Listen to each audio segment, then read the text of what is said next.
Today's video is sponsored by Audible. What's up, carpoolers? Welcome back to Riding Shotgun with Corduroy Paco. In the car today, we have none other than guitar guru, Steve Terreberry. Oh, hey, what are you doing here? You know, just driving. It is really weird playing a guitar. If you had a truck? Like, how'd you learn to play like that? Like, what was your main influence to, like, learn tapping and crazy... Tapping and everything? Stuff like that? It was never, I will never be able to do that. It was like, I will be able to do that. So it was like, from the start, that was your goal. Like, I'm going to be, like, a shredding, awesome guitar player. Did you ever want to be It was just to play. I just like playing, and I wanted to, like, I don't know, kind of test myself. I want to be able to shred. I want to be able to shred like Kirk Hammett.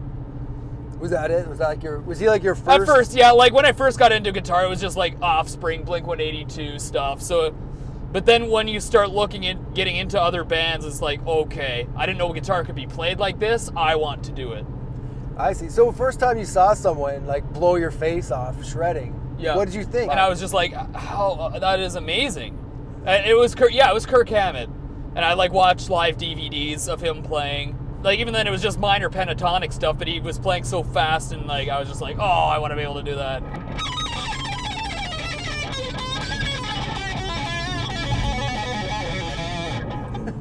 Kirk Hammett style. How you can just be like, well, it goes like this. And, like... like a turkey? Yeah. Happy Thanksgiving! Once you start playing, kind of build up your own style. So I knew I wanted to play fast, and so I started practicing to a metronome of all things, starting really slow, and then over time just kind of building up my speed. And like, how did you latch onto the gent movement? I don't even really remember why. Like, I started getting a lot into metal, and then it was bands like Meshuggah with the low-tuned guitars. Everyone started getting into the low-tuned guitars, which started the whole degent. Yeah. The whole, like, this is just drop A on a 7th string. How gent is that? Yeah. Like, you need an 8th string. And it's just like polyrhythmic stuff that just became synonymous with gent.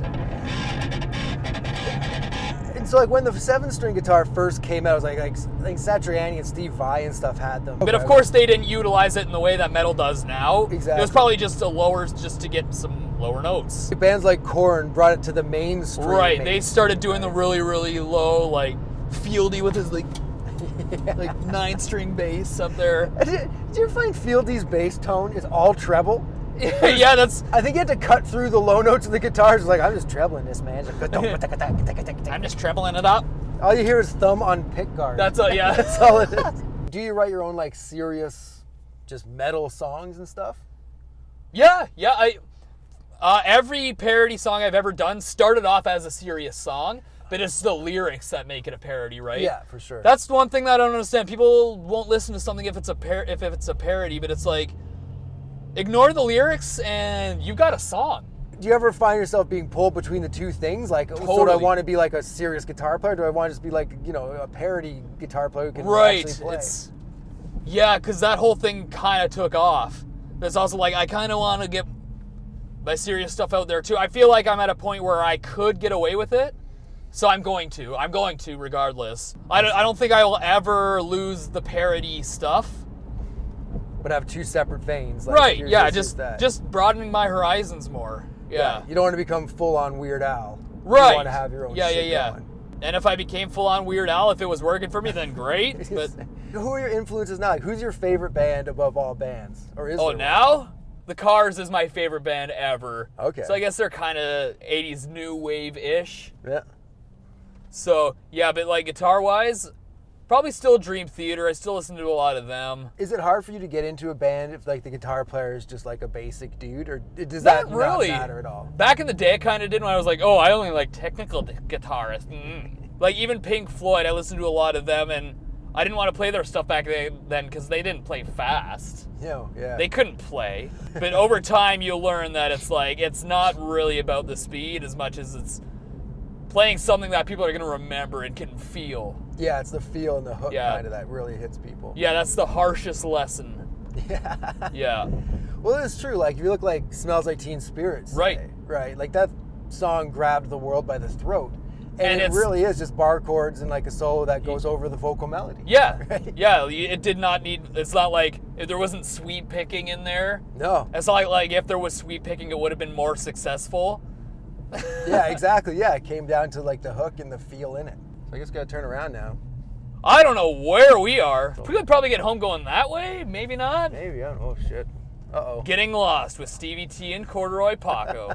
Mission accomplished. Yeah. How the hell did we end up here? I don't know. We are in Jordan. Yes. Which is a city. It is. It's not a person. No. We are in Jordan whether or not she likes it. Yeah. Best day of her life. Yeah. So when you decide to bring in comedy and you have like your cast of characters you play and stuff Yeah. like that, when did that come in and like what made you turn to comedy? Well, it was comedy that first started getting views. I see. It wasn't my guitar playing. What kind of videos are your favorite to do? Like you have like your top 10 list, you have your music video stuff, Right. you have your tutorials. I like doing music videos.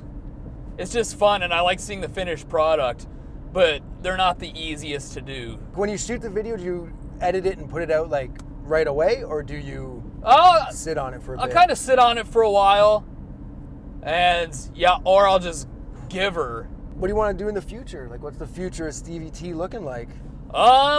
Looking to do videos. Yeah. Hoping to not run out of ideas. And yeah, we'll see what happens. Like I remember one time we were talking, you're saying you were looking at putting out like a record that wasn't like a comedy record, just like a straight up shredding Unreal record. Are you still looking to do that, or? Definitely, that's like near future type deal. Nice. And so for that again, is it just you, or do you have a band for it? It'll probably just be me, maybe some collaborations with other artists. But yeah, maybe not even an album, just like serious songs with music videos here and there. All right, so Steve, thanks a lot for hopping the mobile vlogging unit with me. Hope you had a good time. I called the cops because this is kidnapping for sure. No doubt. I put the child locks on, so you're not getting out. But we are going to have part 2 of this interview, which is the more musical side. So if you want to check that out, you should click right here. More shreddage, more interview on Paco's channel. Go check him out, guys. Yeah, come check out my channel. He's an amazing YouTuber. He's hilarious. Go check him out. Click right here. Ooh. Whoa, look out. Sorry, I made the box too big. I've had those things hit me in the head before. Those things are heavy. They hurt. They leave a mark sometimes. They really do. That's why I wear the brown hat. You can't see the blood. Thank you, Steve, for coming in. And please remember, check your mirrors. And once again, today's video is sponsored by Audible. So just go to audible.com/Steve T and browse the over 180,000 audio programs. That's a lot. Download a title for free and start listening. This is so easy. And Audible is offering listeners a free 30-day trial membership. Free! That's really cheap. Audible content includes more than 180,000 audio programs from the leading audiobook publishers, broadcasters, entertainers, magazine and newspaper publishers, and business information providers. It is these sponsorships that allow creators like myself to continue to do great content. Well, I use the term great loosely. So thanks for supporting me, thanks for supporting our sponsors, and we'll see you next time.